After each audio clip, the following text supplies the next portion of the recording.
dusa nabi tutazi gukaraba. Bura nagize ikibazo mvukira mu rugo rw'abagirwa ntozwa kunywa inkono y'itabi bayintegana muri Nyabingi ngira umwana. Ubwo nanwo itabi inkono y'itabi imyaka 22.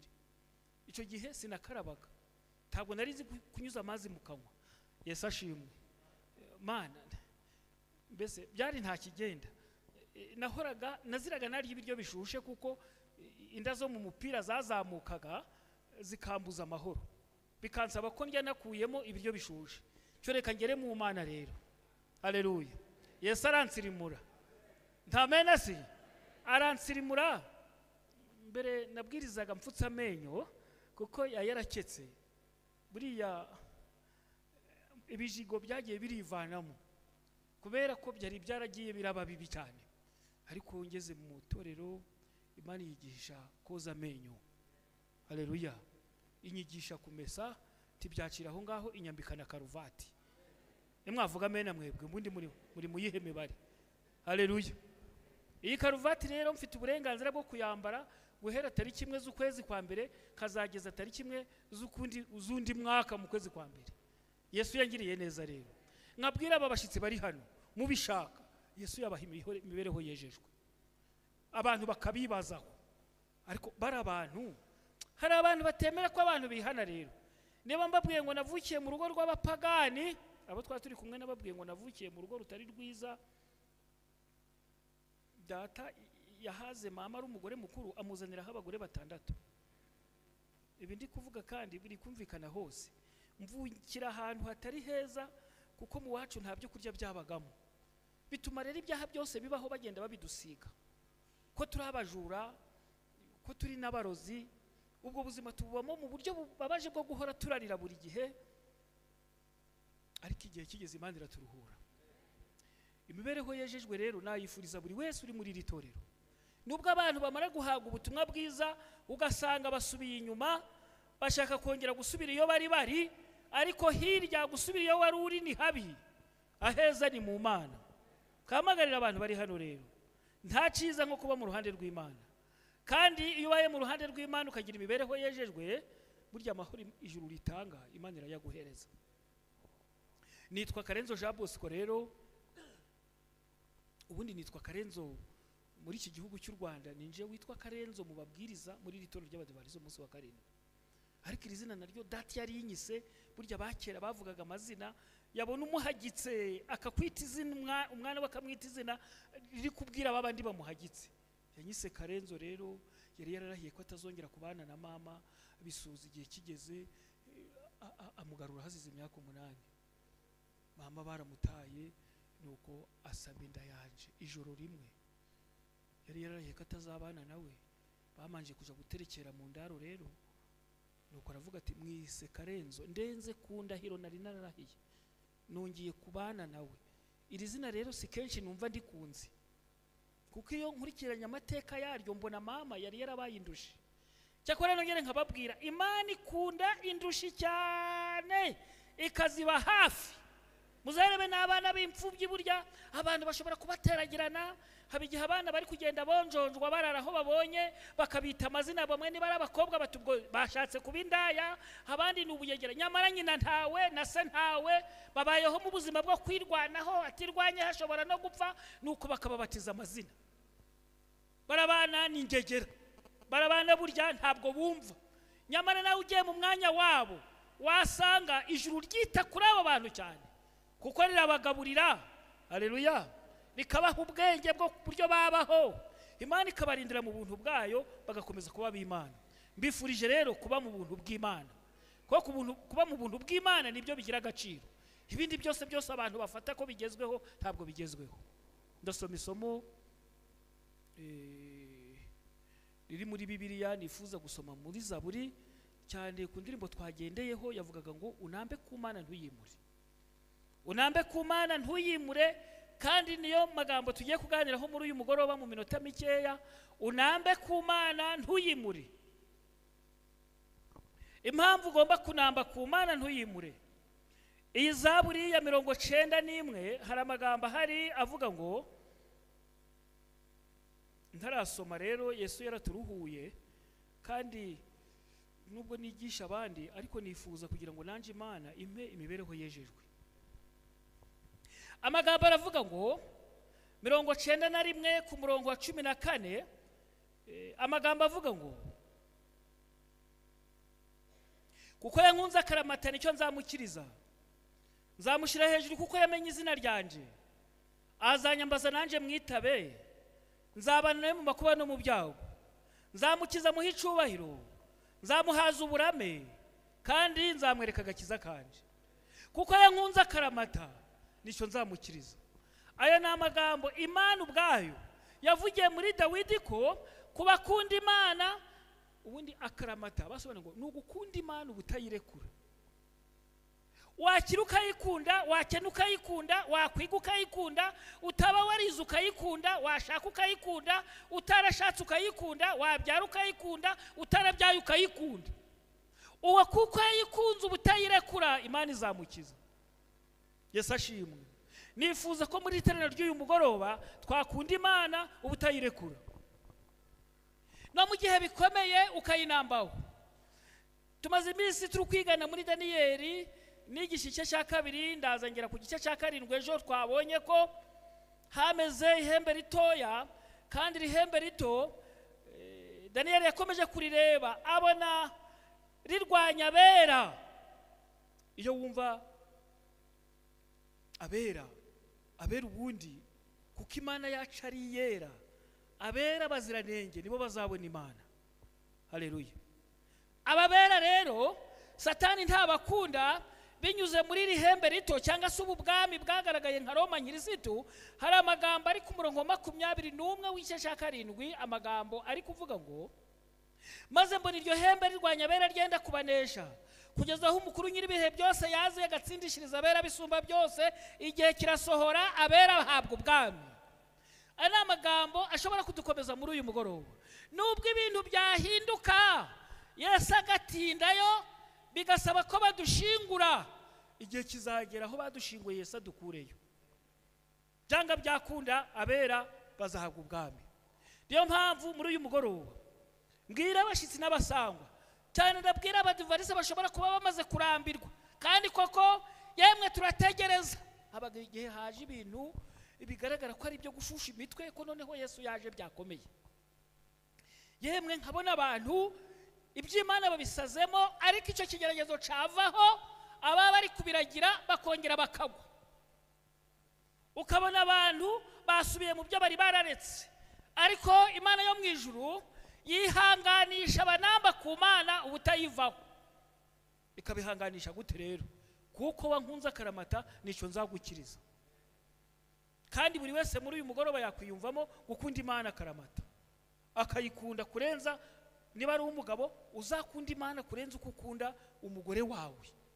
Niba ari umugore uzakunde Imana kurenza umugabo wawe, kuko umugabo wawe nubwo mubanye muhararanye. Mbonaga abagore n'abagabo bahararanye ku buryo mbese Mana wagira ngo aba bantu Mana ese bavuga nabi cyangwa barakaranya, byagenda bite? Ariko umwe yapfa undi agasohoza undi. Barabanaga bakabana neza mu buzima bwiza, buri wese ku buryo yatera undi, ariko umwe yasinzira undi agashaka undi nanone. Ariko dufite Imana idasinzira, dufite Imana idapfa. Yesu ashimwe. Dufite Imana idapfa. Kasoma amagambo ari hano muri Daniyeli mu gice cyaho cya 3, nsubiye inyuma ngo mvuge ku mateka y'abantu banambye ku Mana. Aba ni abahungu bigeze basangira ibishimbo n'amazi. Nabasomye muri Daniyeli igice cya 1, aho twabonye ko aba bahungu batoranijwe ngo baje kwigishwa ururimi rw'urunyakarudaya cyangwa se rw'abakarudaya rw'abanebukadineza, kugira ngo bazaba abahungu bajijutse kandi b'ingenzuzi bazi ubwenge, bashobora kubwira abantu amabwiriza. Nuko bamara imyaka 3 barya ibishimbo banywa n'amazi, bisoza bicaranaga n'abantu barya inyama banywa n'umusa wa vino wa buri gihe. Je nkunze kubwira abantu mwiteraniro ry'abanywi b'inzoga n'iry'abanyenda nini bakunze iteraniro ry'abanywi b'inzoga n'iry'abanyenda nini bakunze guhora bararya za brushete. Kubera iki? Kuko abanyenda nini n'abasinzi bazakena. ntago wahora urabona amafaranga yo guhora urapfusha ubusa ngo uvuge ngo uzakira. Boroshete mbonaga bashizeho inyamine niba atari 5 nuko akayishituza rimwe, ako kabumba kamwe ni 100, 5, 500. Kandi nta kintu wafata mu nda ngo hagira akantu kafatamo, ugafata burusheti ne abana babuze bodaboda 2,000 utarahaga, shiraho icupa ry'Icyatanu ry'inzoga 3,500, nta kazi ufite kari kwinjiza 1,000 ku munsi, ngo ntuzahirimbira, uziba.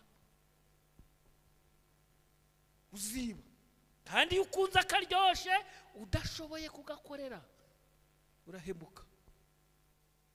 Ibivuga murabyumva? Ati bari kunyumva? Imana yarakoze rero yasizeho itorero. Ndasonye amagambo muri iki gitabo, sinzi niba muri mwe hari unakigurishije kikaba gisambuye. Hari ugifite hano gisambuye se? Oya, ni kikagisambure nsomemo amagambo meza. Impamvu tubwiriza ubutumwa bwiza, haleluya, Yesu ashimwe. Na amagambo ari hano nshaka gusoma meza, ariko nawe urumva uyakunze cyane muri iki gitabo cy'ibyakozwe n'intumwa ku page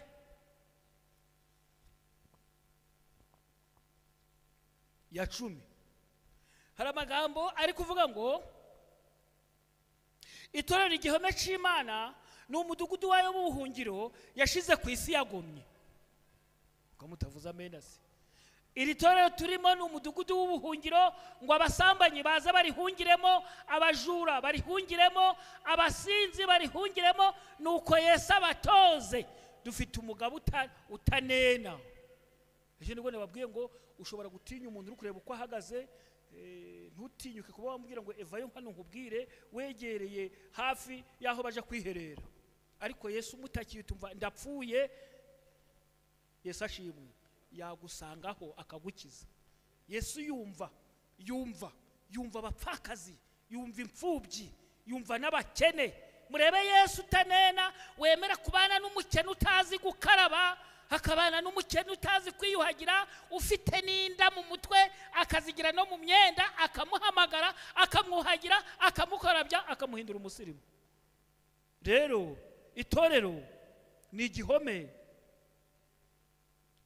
Oya, sinzi uko nyasomye, ndasomye ngo itorero ni igihome cy'Imana, ni umudugudu wayo w'ubuhungiro yashize mu isi yagomye. Ubugambanyi ubwari bwo bwose bukorewe itorero ni ubuhemuku wacunguje abantu amaraso y'umwana we w'ikinege. Kuva mu ntangiriro abantu b'intahemuka bari bagize itorero ku isi. Buri gihe Uwiteka yabaga yifitiye abarinzi bahaga ubuhamya buzira amakemwa abo mu gihe cyabo. Aba barinzi batanze ubutumwa bw'imbuzi, kandi igihe bahamagarirwaga kurambika intwaro zabo, abandi bakomezaga umurimo. Imana yagiranye nabo isano rishingiye ku masezerano ihuza itorero ryo ku isi n'iryo mu ijuru. Yohereje abamarayika bayo kugira ngo bakorere itorero ryayo, kandi n'urupfu ntirwabashije gutsinda ubwoko bwayo. Haleluya. Ndasoma hano rero igishushanyo umwami Nebukadinezari yakoze mu gice cya 3 cya Daniyeli. Ngiye guhera ku murongo wa mbere. Amagambo avuga ngo umwami Nebukadinezari yakoze igishushanyo cy'izahabu, uburebure bwacyo bwari mikono 60, ubugari bwacyo bwari mikono 6, agihagarika mu kibaya cya Dura mu gihugu cy'i Babuloni. Nuko umwami Nebukadinezari atuma abantu bo guteranya abatware b'intebe n'ibisonga byabo, n'abanyamategeko, n'abacamanza, n'abanyabigega, n'abajanama, n'abirutsi, n'abatware bose bo mu gihugu cyaho ngo baze kweza igishushanyo umwami Nebukadinezari yari yahagaritse. Nuko abatware b'intebe n'ibisonga byabo, n'abanyamategeko, n'abacamanza, n'abanyabigega, n'abajanama, n'abirutsi, n'abatware bose bo mu gihugu cyabo baraza. Umwami yabatumyeho, bateranwa no kweza icyo gishushanyo umwami Nebukadinezari yari yahagaritse. Bahageze, bahagarara imbere yacyo. Umuntu hamwe itegeko ry'umwami ararangurura ati, yemwe abantu b'amoko yose n'indimi zitari zimwe, nimwumva uko tubategeka, ngo nimwumve amajwi y'amahembe n'imyironge n'inanga n'isambuka n'amabubura n'amakondera n'ibintu by'ubwoko bwose bivuga, mugahera ko muhere ko mwubarare hasi muramye igishushanyo cy'izahabu umwami Nebukadinezari yakoze. Ariko umuntu wese wanga kubarara hasi ngo aramye, ako kanya arajugunywa mu itanura ry'umuriro ugurumana. Nuko abantu bose bumvise amajwi y'amahembe n'imyironge n'inanga n'isambuka n'amabubura n'ibintu by'ubwoko bwose bivuga, abamoko yose n'indimi zitari zimwe, bubarara hasi baramye icyo gishushanyo cy'izahabu umwami Nebukadinezari yari yahagaritse. Uwo mwanya mwumve, Abakaludaya baza kurega Abayuda, babwira umwami Nebukadinezari bati, nyagasani nyaguhoraho, washizeho itegeko ngo umuntu wese uri bwumva amajwi y'amahembe n'imyironge n'inanga n'isambuka n'amabubura n'amakondera n'ibintu by'ubwoko bwose bivuga yubarare hasi ngo aramye igishushanyo cy'izahabu, ngo n'umuntu wese wanga kubarara hasi ngo akiramye ajugunywe mu itanura ry'umuriro ugurumana. Nuko rero hariho Abayuda wahaye gutwara igihugu cy'i Babuloni, aribo Saduraka na Mishake na Abedenego, batakwitayeho nyagasani, ntibakorera imana zawe, kandi banze no kuramya igishushanyo cy'izahabu wahagaritse. Ndabaza ikibazo, aba bantu batatu bari bagiye mu kaga, ariko namwe mukunze kurema inama, mukunze kurema inama cyangwa muje murarema inama? Mu baturemesheje inama haba harimo abakuru, yego, kandi Bibiliya ikavuga ngo abakuru bagomba kubahwa, abo gutinya tugomba kubatinya, yego. Yaba ari abafandi birasaba ngo tubatinye kandi tububahe, cyakora kubakora neza ntacyo bagutwara, yego, ariko nukora nabi niwidegembya bakuzirika, nibyo. Ndaza kuri uyu mugabo witwa Nebukadineza, muje murahuza ibintu n'ibindi. Umwami wayoboraga ibihugu 127, yego. Uyu mwami agatanga itegeko ngo nkoze igishushanyo, ariko iyo dukurikiranye amateka y'uyu mwami, ejo bundi nibwo nasomye igice cya 2 cyagaragaraga ko yarose igishushanyo akacibagirwa. Cyakora Daniyeli amusobanurira ko umutwe wari izahabu, igituza ari ifeza, inda n'ibibero ari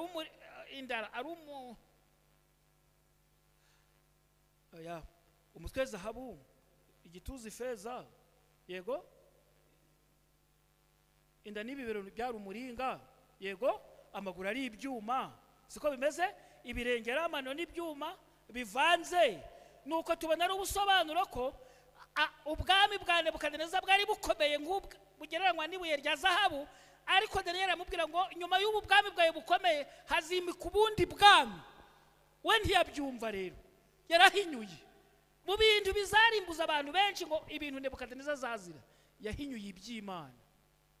Mbere ya manje yumva ko ibyo Daniyeli amubwiye ko ari ibyo kuko yari yabyibagiwe, ariko amubwiye ko ingoma yizavaho hakajaho iyindi, aramuhinyura, avuga ati umva, yaravuze ibiri byo, ariko uko abisobanuye byo ntago ari byo, ninde mwami wantera kankuraho? Ariko yari yamaze amubwira ngo Imana niyo ifite ububasha bwo kunyuranya ibihe n'imyaka, yimura abami ikimika abandi, yego. Bisoza uyu mugabo witwa Nebukadineza arahinyura, aravuga ati umva, mu isi nta muntu wansimbura, ngiye kugerageza abaturage ndebe niba banyumva. Ashyira igishushanyo mu kibaya cadura, azi neza kuko bamwumva kandi bamwubaha, ko buri wese niyumvira itegeko arapfukama. Ariko hari abahungu bari barasangiye ibishimbo n'amazi kubw'itegeko ry'Imana, haleluya. Ubo ngo mu busobanuro bwa Daniyeli n'ibyahishuwe, abantu bashatse iyo Daniyeli yarari, ariko ngo Nebukadineza mu busobanuro batanze, Nebukadineza yatinye imico ya Daniyeli, aravuga niramuka muvanye hano mu murwa mukuru nkamujana mu kibaya cadura, arasuzugura Imana nakoze. Kubw'iyo mpamvu ndamusiga mu biro, ndebe umuntu utarayubaha Imana nakoreye mu kibaya. Ariko Daniyeli yari afite abo yasangiye na by'Imana. Aba ni abahungu witwa Saduraka na Mishake na Abedenego. Nkunze kubwira abantu, nubwo hari hakavuyo k'imyizerere y'abantu batandukanye, umuntu yakumva hari bimujemo n'amarangamutima, ati ndashinga itorero hari yaryitwa iringiri, hari iryitwa ry'abarokore, hari iryitwa somaho gake, hari iryitwa tegereza, hari iryitwa iwacu higeze hagera iryitwa abatamira muramba, abatamura muramba ni babandi banywa bagatura amaturo ati watuyangahe ati ni 300 ubwo ni icupa rimwe uranywa watuyangahe ni 700 ubwo turaguha amacupa 2 weho sinangahe ati nje ni 2 ubwo weho uramwa kugeza nijoro aba bitwa batamira muramba bisoza itorero amatafari bayamanyaguye n'amabati barayakubita kuko bananiwe kumvikana ariko aba bahungu bari barasangiye iby'Imana ndavuga Saduraka Mishake na Abedenego na Daniyeli nubwo Nebukadinezari yatinye Daniyeli ngo atamugeza aho igiterane cyabereye ab'Imana nabo bari baje gutaha ubwo bukwe bageze mu kibaya rero abo kuvuza amakondera n'amabubura baravuga batumva rero ni mwumva ijwi rivuze mwese mubarare hasi habonekamo abareganyi rero abantu mu bandi ni babi jewe ndibona babwiye ngo nta munyabyaha ukunda undi kireka iyo bumbi barimo Imana Yesu ashimwe natanze urugendo ndababwira ngo buriya ngaragayeho nk'uwibye hano turi muri urusengero bikagaragara ko bamfatanye ibihumbi byuriya mugabo 50 uhamanza kunkubita urushi nura mukuru w'itorero wasinye ku rupapuro ngo nze nkora amateraniro niko wagisambo we ko wari uzi ko wiba wajute erega namwe mwavuza karuru batumva ni mu mujane ntaca amaze nubwo yari gusoma Bibiliya ntaca avuze kandi harimo abakunze kubesha bati twari twarabivuze hari abantu baraguzaga imitwe mu itorero bati twari dusanzwe mwandi mwareba guko ari kureba niba y'amaso yanje ari manini rero batumva mwabona gatari kureba nk'igisambo nuko batima bamutumyeho batesi kandi ariko nongere mbabwire Imana ifite abayo nubwo isi yahindana mu byaha hari agace k'abana b'Imana karimo Yesu ashimwe bazirikana niyo mpamvu aba bantu bahise babarega batumva abo wahaye akazi ntibakwitayeho mwumva uko umwami yavuze ariko ibi ndabikururaga nje ubwoba bukaza ndabukurura ubwoba bukaza imbere y'abafande imbere ya perezida n'ubu muri mwebwe hagize uwahamagara muzina ati na sitazi we uta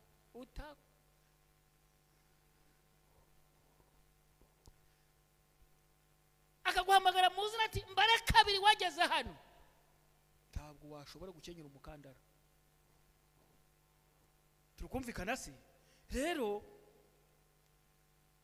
nuko Nebukadinezari ararakara cyane ategeka ko bamuzanira Saduraka na Meshake na Abedenego nuko babashira umwami Nebukadinezari arabakabukana aravuga ati mbese Saduraka na Meshake na Abedenego nimwe mwabyitumye kudakorera Imana zanje no kutaramya igishushanyo cy'izahabu nakoze nuko noneho nimwumva amajwi y'amahembe n'imyironge n'inanga n'isambuka n'amabubura n'amakondera n'ibintu by'ubwoko bwose bivuga mukemera mukubarara hasi mukaramya igishushanyo nakoze ni byiza ariko nimutakiramya uyu ni umwami uri kuvuga aya magambo ako kanya murajugunywa mu itanura ry'umuriro ugurumana mbese Imana iri bubakize amaboko yanje niyiye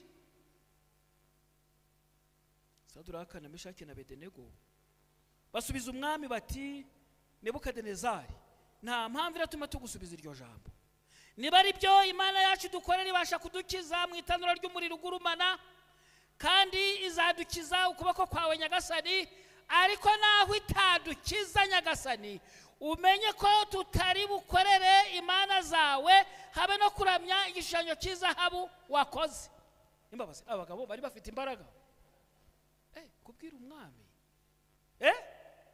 birashoboka koko ubu turi imbere yawe kutwica wabishobora yego ariko uwo twiza yazatuzura akamuje murakamenya nimuje mubona ibigeragezo byabasaritse mukabona ubukene bwasumbirije burya hari amagambo ari hano yafashije cyane nabayabwirije ariko bakayavuga bavuga ngo nubona inzara yateye nta kindi gisigaye imbere yawe uretse kwiba uzihagarareho ntuzibe ntabwo Imana izemera kupfa uzize iyo nzara mvuze murabyumvise nubona inzara yateye ukabona nta kindi gisigaye wakora abandi bose bari kwiba uzihagarareho utaziba kuko Imana ntizemera kupfa uzize iyo nzara undarongera aravuga tumva rero abantu babi ntuzemera kuba gukoresha icyaha kuko ntago Imana izemera kupfa uziza abo bantu mvuze murabyumvise mbonaga abantu benshi bakunze kubesha rero umukobwa akaba yarakungikanye n'umusore n'ubwo igihe cyagera ibintu bikomeye yatwaye inda ugasanga ari kubwira buri wese ngewe ngo nagiye iwabo imvura iragwa ngo nuko ngo aramfata agufata ufite akanwa weho iyo utabaza se ngewe ngo nagiye iwabo nsanga ba nyina batariyo ngo nuko ngo ngezeyo umuhungu ngo aramfata ngo anterera agutera inda ufite amenyo weho. Hemwari muzi ko Imana yaduhaye ubudahangarwa muri twe. Haleluya. Ntabwo wamfata mfite inzara wamfatira si nuko nawe wari ubishaka. Umusore w'imyaka 20 afata inkumi y'imyaka 20 amutera inda ntihagira n'umwe ubimenya, ababa bari hanze nta n'umwe babyumvise, n'abari mu mbere ntibabimenya. Agufata ku ngufu ufite akanwa ntiwavuga, agufata ku ngufu nta n'igikomere wamuhaye ufite amenyo ngo utwaye inda weho. Uyitwaye Yesu ute? Uyitwaye utese?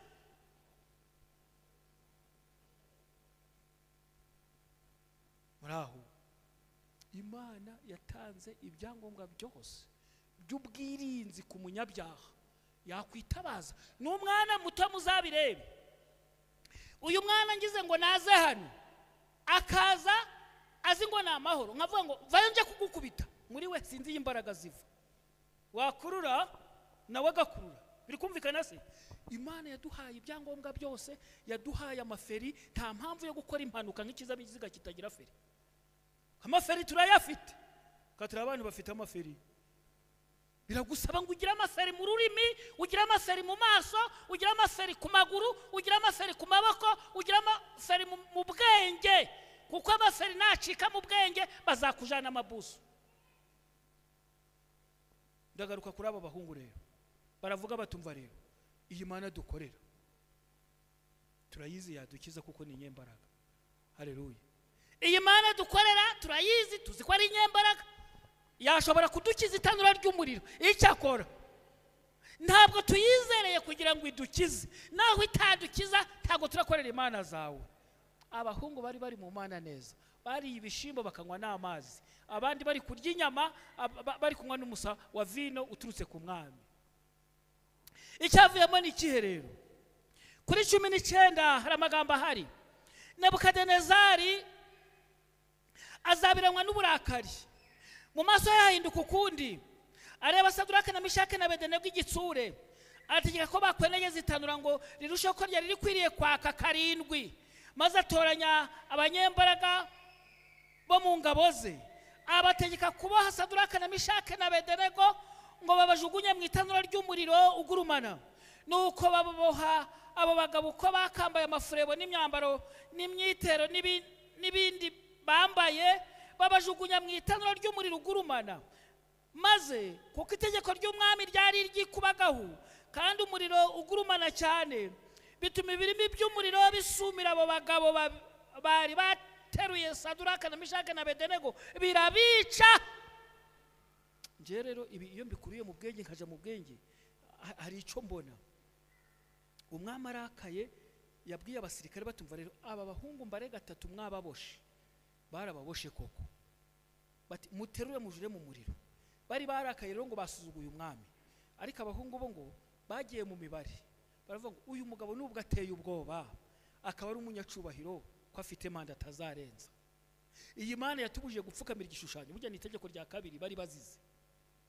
Ntukiremera igishushanyo kibajwe, ni itegeko rya 2 rivuga ngo ikimana.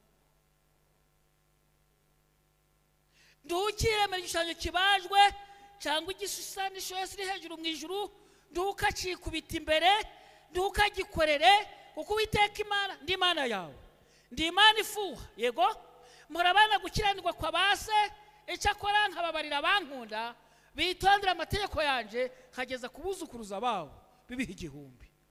Nukuvuga ngo mbaye mu Mana neza. Iri tegeko ni ryiza rya 2, mbaye mu Mana neza. Ibi muze ari kubabwira abana banje bazarya neza. Turakumvikana se? Nkomeje kurinda iby'Imana, n'abuzukuru banje bazasoroma ku, ariko turakumvikana hari. Mbaye maso ntiniyandarike muri iki gihe, abana banje basoroma ku mugisha Imana yampaye, abuzukuru bakaryaho, n'abuzukuruza bakazaza babaza bati barabana barabande. Haleluya. Ise sekuru yakundaga Imana, bisoza abuzukuru be basanga imirimo ikihari.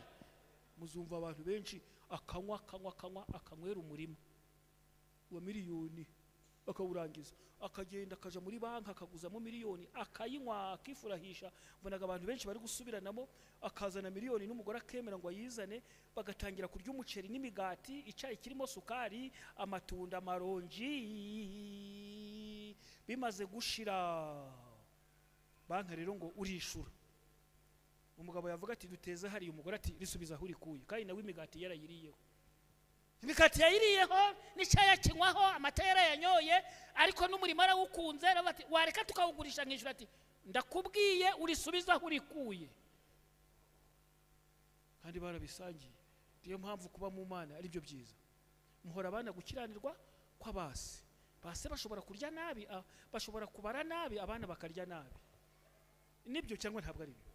Buriya ushobora kubara nabi uri umugabo, ukihaga kunguka ari hanze ahangaha k'abagore, ukazazanira sida bo mu rugo batayigutumye, ukayibazanira bakabaho nabi. Rero hari n'abana bavukana ubwandu atari uko babihisemo. Burya hari itegeko riri imbere y'umwana rivuga ngo umwana agomba kwitabwaho cyane. Kubera iki se?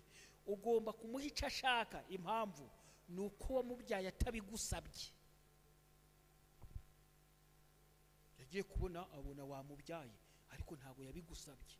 Ugomba kumuha imigati rero, ugomba kumuha na biswi, ugomba kumuha n'imineke, ndetse ugomba no kumugurira imyenda. Kubera iki se? Wamubyaye atabigusabye.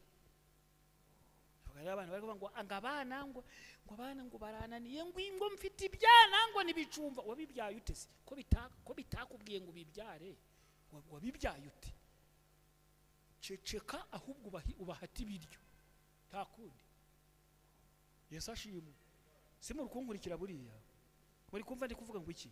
Mpora abana gukiranirwa kwa base, cyakora nkababarira bankunda, bitondera amategeko yanje, kageza kubuzukuruza babo bibiha igihumbi, bagasoroma ku matunda y'abana b'Imana bihanye. Yesu ashimwe. Ndagaruka rero abahungu barihagararamo neza, batumva ntabwo turapfukama. Rero umwami ararakara. Bisoza aba bahungu nandimwe ndi gusobanura b'abasirikare babonye bafashe Saduraka, nje ndabihiza nkabigereranya. Ahari umwe yarafashe ibikano byo hejuru, wenda umuntu andafashe w'ikibuno, undi afashe nk'amaguru. Wenda n'abasirikare batatu barakaye, ariko baragiye ngo barajugunye ibirimi byitaza wa mukiranutsi, bifata babasirikare bapfiriye aho ngaho. Nuko abandi nabo barakaye, ntibazi ko imirambo yabonetse hariya. Abandi batatu nabo bafata Meshaki, baramujanye zibaye imirambo 6. Abandi nabo bagiye kuzana undi, buriya bo baba bafite imibare. Hari amagambo ari hano nshaka kugira ngo nirukangire gusoza nayo. Uwo mwanya umwami Nebukadinezari, ngeze ku murongo wa 24, aratangara, ahaguruka n'ingoga, abaza abajyanama bati hajya ntitwajugunye mu muriro abantu 3 baboshwe? Baramusubiza bati ni koko nyagasani. Arababwira ati dore ndareba abantu 4 babohowe bagenda mu muriro hagati, kandi ntacyo babaye, ariko ishusho y'uwa 4 irasa n'iy'umwana w'Imana. Nakurikiranye amateka y'umugabo witwa Nebukadinezari, ngo habaga igihe kimwe yagiye mu by'Imana, mwuka w'Imana akamuzamo, akajya mu by'Imana, ubundi akongera akabivamo, akaja mu by'Imana, ubundi akongera akabivamo. Ariko ahangaha ho murebe mu iteraniro ry'abantu bateranye bavuye mu ntara 120 mu bihugu, bigasoza bateraniye aho, nta wundi uri kureba mu itanura ngo abonemo wa 4. Nebukadinezari nk'umwami agahamagara abantu bari kumwe ati yemwe bagabo, bati turakumva mwami, harya mu itanura twajugunyemo abantu bangahe? Ngo ni 3. None ko ndi kubonamo abantu 4 babohowe. Haleluya. Ariko uziye Imana yabohoreye aba bagabo mu muriro, uko niko ushobora kukubohora abantu bakakwibazaho. Ariko uriya byagenze bitereka da Yesu yaramubohoye. Dufite indirimbo muri Jiva ngo yadukijije imitwaro yaduhetamishaga, ubu tugenda twemye. Haleluya. Abantu bakatwibazaho, ariko bariya bo bite? Impamvu ni iyihe? Bahuye n'ubohora, kandi burya Yesu arabohora.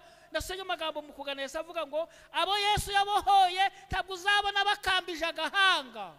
Oya da, Yesu arabasirimura. Haleluya. Ni bande bifuza ko Yesu yabasirimura? Urifuza ko Yesu yagusirimura? Imana iguha amahoro cyane. Ndabona abantu bane babohowe mu itanura. Icyakora uwa kane ntasanzwe, arasa n'umwana w'Imana. Uyu ni Yesu wari wahageze. Burya mu bantu bari hano n'abashitsi, muzasome mu byahishuwe, muzasanga bavuga ngo impanda ndwi. Yego, ibitereko by'amatabaza 7, uwo bisobanura ni Yesu. Inkubi 7. Yego, muzasanga uwitwa Namani yiyuhagira muri Yorodani kangahe? Yiyuhagira 7. Muzasanga mu byaje bari kutubwira ngo ibyago 7. Yego, muzasanga muri bari kuvuga ngo ariko ku munsi wa 7 ubundi ni icuzuye, kandi 7 ni Yesu.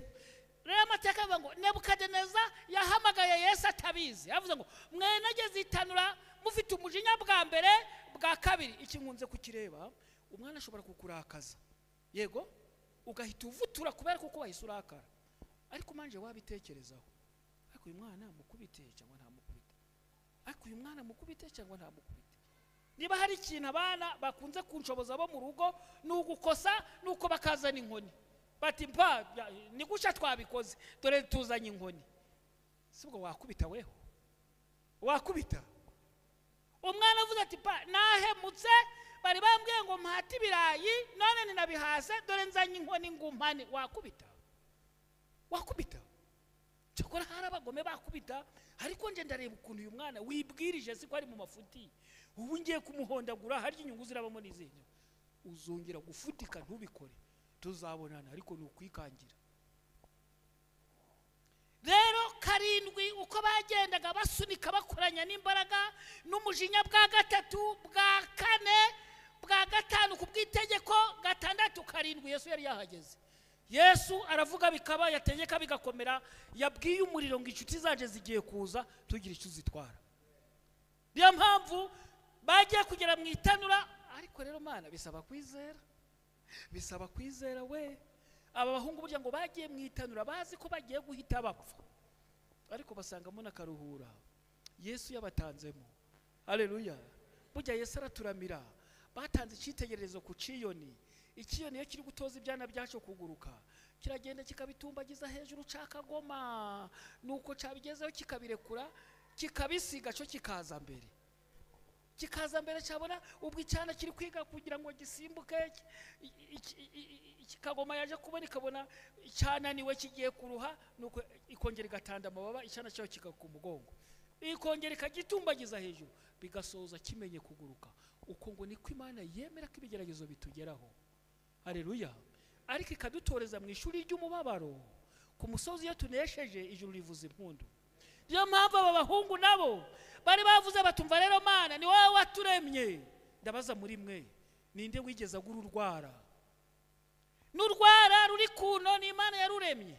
Uretse ko abantu bahinduka bakaziratana, ugasanga barazisongoye, mbese bashaka kugaragaza ko zitahwanye n'izi zanje, bakazisiga, mbese ugasanga wagira, ariko uyu muntu katararwana, ko yabyawe ubwa kabiri akaba yarihanye, inzara zikaba zimaze kuba nk'izingona, azanosha nde?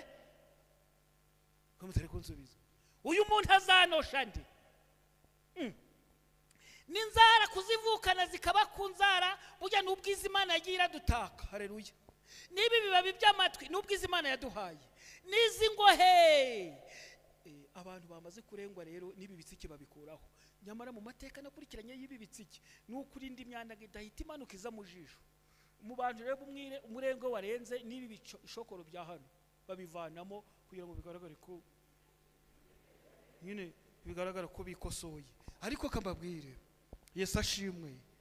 Uretse abantu bananiza Imana, Imana yaturemye kugira ngo tuyumvire, kandi yaturemye ishaka ngo tuyitunganire. Aba bahungu rero bahuza imibare n'iyindi, babona ko Nebukadineza igihe kizagera agapfa, ariko Imana bizera kwidapfa. Niyo mpamvu haje iri tegeko ku bari baje baje kwizihiza igishushanyo Nebukadineza yahagaritse. Hari amagambo ari hari.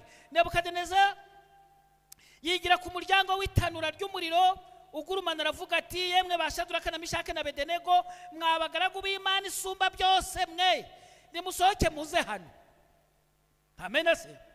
Nuko Shadraka na Meshaki na Abedenego bahera ko bava mu muriro, maze abatware b'intebe n'ibisonga byabo n'abanyamategeko n'abajanama b'umwami baraterana bareba abo bagabo, basanga umuriro utashoboye kugira icyo wabatwara, kandi umusatsi wo ku mitwe yabo utababutse, n'imyambaro yabo ntacyo yabaye, habe ngo bakumva umuriro ubanukaho. Amen se. Nebukadinezari aravuga ati Imana ya Shadraka na Meshaki na Abedenego ishimwe, niyo yohereje marayika wayo ikiza abagaragu bayo bayiringiye, kuko bigurukije ijambo ry'umwami bagahara amagara yabo, kugira ngo hatagira indi mana yose bakorera cyangwa basenga atari Imana yabo.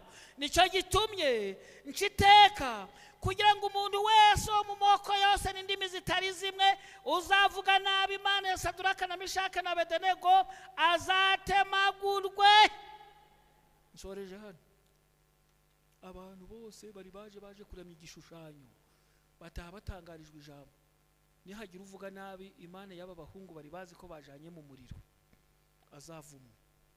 Ndetse hepfo aravuga ngo n'ingo zabo zizahinduka nk'ibyavu, nta hazareka. Bisoza abari baje kuramya igishushanyo Nebukadineza yashize mu kibaya, bataha bari guhimbaza ko hari Imana ikiza y'abasaduraka. Nimureke natwe tube mu itsinda rito ritegerereje Imana mu mategeko yayo. Hari amagambo nsorezaho isomo rya nyuma, ndasoma hano muri Yesaya, namwe muri some murumva ari isomo ryiza cyane.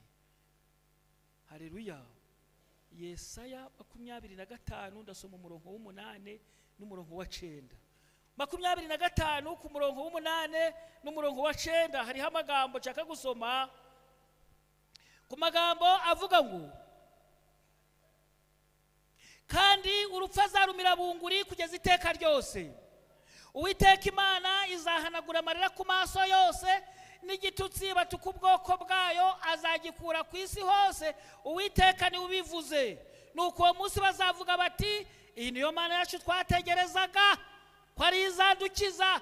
Uyu niwe Uwiteka twategerezaga, tuzanezerwa twishimira agakiza ke.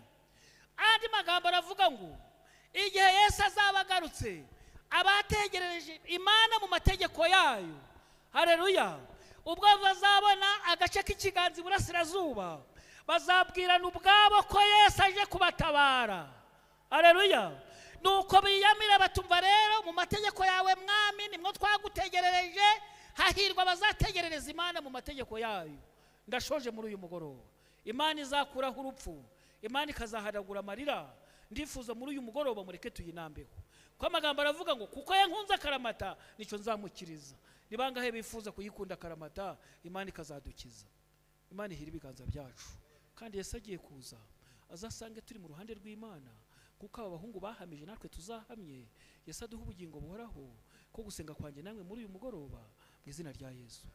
Aho ntageze mwuka w'Imana hageze, kandi ibyo ntasobanuye mwuka wera hasobanure, kugira ngo igihe Yesu azabagarutse tuzabe turi abageni beza bahagijwe muri byose.